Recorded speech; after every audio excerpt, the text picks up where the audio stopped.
You to share that rare pleasure with me now. Here's Roy J.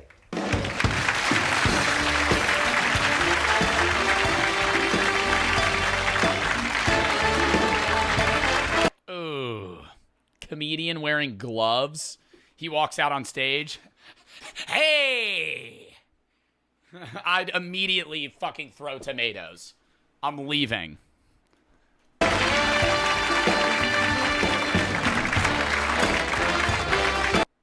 If you're doing a dance wind-up with music playing... A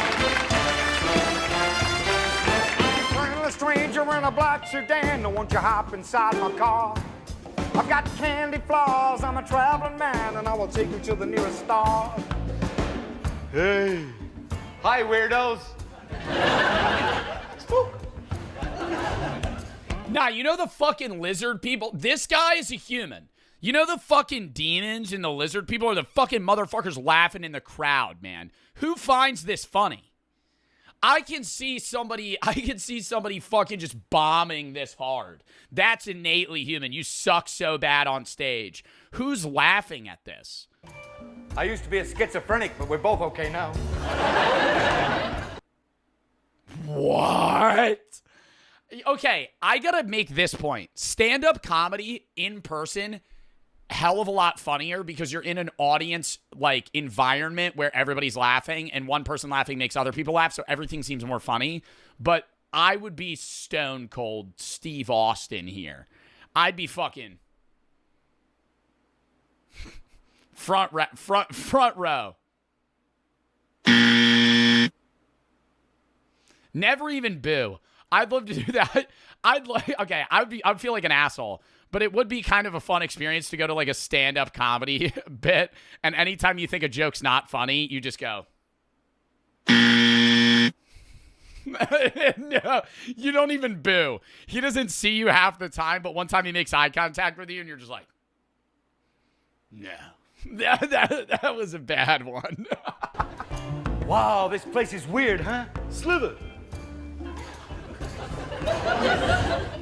I met a guy outside tonight. Slither. On his way to the Olympic Games.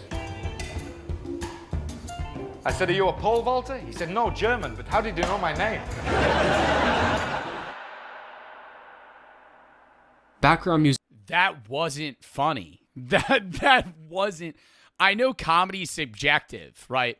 A lot of you guys think I'm funny. A lot of people don't think I'm funny at all. I don't know anyone that would be like, huh, even a chuckle. Music played continuously as he paced the stage. Each one of his steps were perfect. I mean, dude, it looks like he's on fucking cocaine. Am I crazy?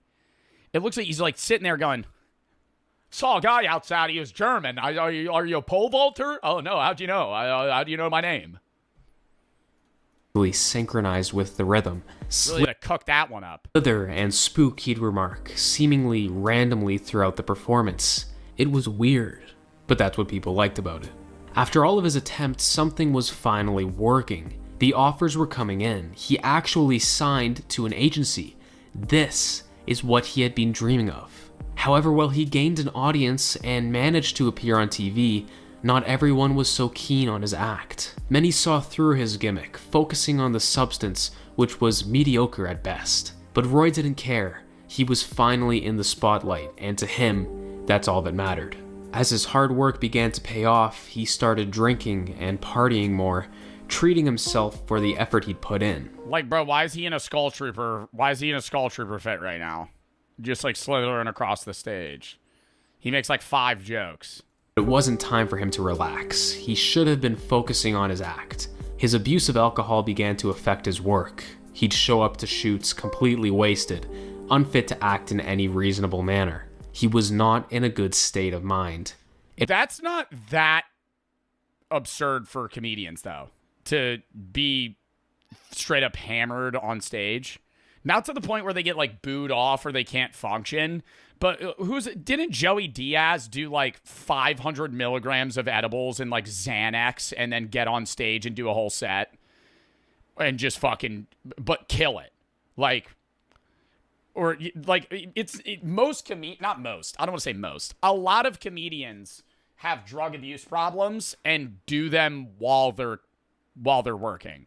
It all fell apart during a performance in 1984. Bert Kreischer drinks. That's different. He was being heckled in front of an audience. I would say you getting mildly drunk on stage is a lot different than you doing like a line of cocaine and Xanax and then fucking performing.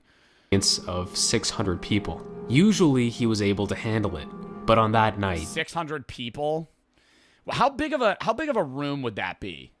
Would that be like a gymnasium? That'd be like a gymnasium level of people. Of 600 people. Usually he was able to handle it, but on that night, he snapped. Someone yelled at him, "Get him off!" So he did. He took off his pants and revealed his genitals to the entire audience.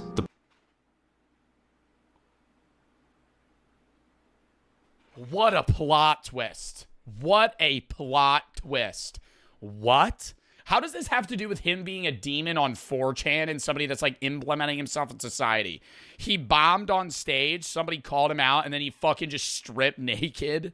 What? Police were called and he was thrown in jail for the night. The next morning he was released, but he was ordered to pay a £200 fine. After this ordeal, the gigs dried up. He had a few more appearances on TV, but it was clear that his moment was over. Wow, what an experience that would be in the fucking crowd, dude. You're watching the worst set of your life. Somebody says something. You know how bad the set would have to be for somebody to say something?